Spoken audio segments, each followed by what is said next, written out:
నమస్కారం. నా పేరు శ్రీరామ్ శర్మ. సెప్టెంబర్ 1, 2024 నుంచి హెల్మెట్ రూల్ మారింది తెలుసా?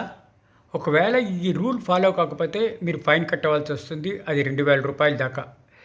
టూ వీలర్ అయితే డ్రైవ్ చేసే వ్యక్తితో పాటు వెనక్కి కూర్చున్న వ్యక్తి కూడా, అంటే పిలియన్ రైడర్ కూడా కంపల్సరిగా హెల్మెట్ ధరించాలి. అంటే ఇద్దరూ కూడా హెల్మెట్ ధరించాలి.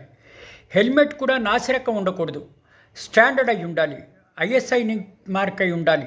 స్టాండర్డ్ కంపెనీ నుంచి హెల్మెట్ ధరించవలసి ఉంటుంది.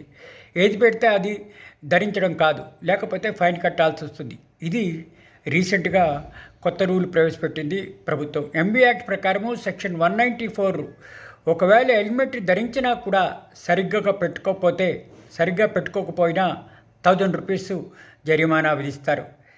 హెల్మెట్ లూజ్గా ధరించకూడదు, స్టాండర్డ్ హెల్మెట్ మాత్రమే ధరించాలి, లేకపోతే 1000 రూపాయలు ఫైన్ కట్టాల్సి వస్తుంది.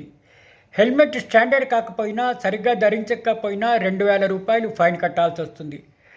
డ్రైవరు, వెనక్కి కూర్చున్న పిలియన్ రైడర్ కూడా కంపల్సరీగా హెల్మెట్ ధరించాలి, లేకపోతే ఫైన్ కట్టాల్సి వస్తుంది. ఇది సెప్టెంబర్ 1, 2024 నుంచి ఈ కొత్త రూలు ప్రవేశపెట్టింది భారత ప్రభుత్వం. కాబట్టి దయచేసి స్నేహితులారా, టూ వీలర్ నడిపేవాళ్ళు, నడిపించే వ్యక్తితో పాటు వెనక్కి కూర్చున్న వ్యక్తి కూడా తప్పనిసరిగా స్టాండర్డ్ హెల్మెట్ వాడాలి. పిచ్చి రకంగా కాకుండా మంచి రకంది, స్టాండర్డ్గా ఐఎస్ఐ మార్క్ది ఉన్నదే వాడాల్సి వస్తుందని ఈ విధంగా అనౌన్స్ చేయడం జరిగింది.